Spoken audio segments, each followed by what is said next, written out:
Okay, so while I'm stuck in self-isolation, I wanted to talk about the RetroFlag SUPERPi-U Case.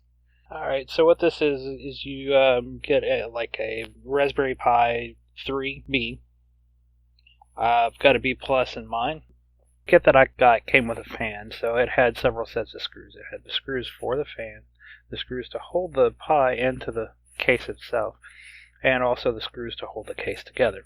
Now, one thing to note about the screws that hold the case together is they're what's called self-tapping screws.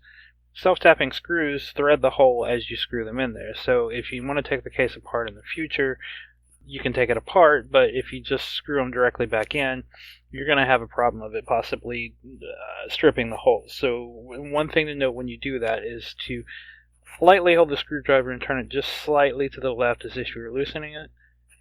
Be very quiet and in a still room so that you can feel it just the slightest click, and you'll know that it's ready to go, and then you can just tighten it. I've not had any problems. I've taken it apart several times. So, okay, so let's take a look at this. So, let's look at the inside. It's pretty empty. The front USB board's already screwed in there. When I got it, it has two USB plugs that go into the USB, and it's got a plug that goes into some of the GPIO pins. So the first thing I did is I put the fan in. Now you can just click the fan in, and it'll hold in there. If you put the fan label up, it'll suck air into the case. If you put it labeled down, it'll blow air out of the case. So it just depends on which way you want. I've read pros and cons both ways, so it's up to you. So, okay. So clip the fan in.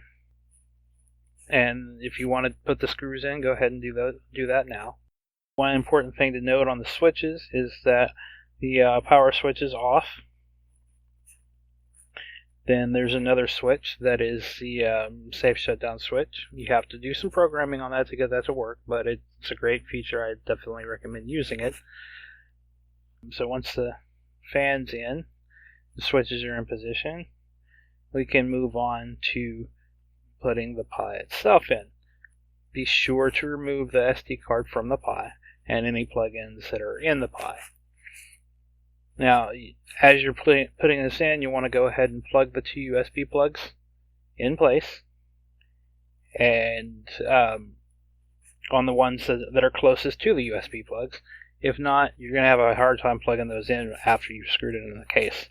I did that when I was putting it together. I popped it in the case first, and I didn't have those plugged in, and I had to take the whole thing out. So make sure the HDMI, the AV out, and the power plug are all lined up with the respective holes.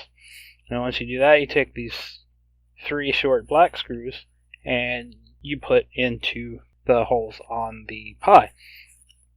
You'll notice there's a fourth one that you can look and you can see the hole going all the way through. That one's going to be fastened in when you screw the case together. Okay, so next what you want to do is go ahead and plug the fan in to the two little posts that are marked fan on the USB circuit board that's already there. The red cable goes to positive, the black cable goes to negative. Those should fit on there just fine. Next, you'll notice this rainbow colored plug that goes on the GPIO pins, and it goes all the way to the left. The red wire lines up with the post all the way to the left. Now if you count, you'll notice that there should be 15 open sets of pins left on the GPIO. You can have heat sinks fastened to your Pi, that's fine. They fit in the case just fine. So this is what it looks like all put together. Now you can snap your cover in, put the screws in, put the SD card, and you're ready to go. Now the feet. It comes with rubber feet. I chose not to use them because of the fact if I have to replace the fan or replace the board or do any kind of maintenance, take it apart, you'll notice two of the screws go into holes that would be covered by the rubber feet. So you can either not put feet on at all, or you can put those front feet off to the side, or you're going to have to pull the feet out to get into it, and then they'll lose sticky and you may lose the feet. Anyway, so I just opted not to do it. Now if you notice over on the side, once it's closed, you've got the LAN port and two USB ports accessible. I have a keyboard touchpad combo with a very small USB plug on it that fits inside this case, and I can close the door with that in there, so I just leave that in there. The back, it's got the HDMI and the power plug plugged in, and you can use the AV cable if you want. You can use that for headphones if you need to, whatever.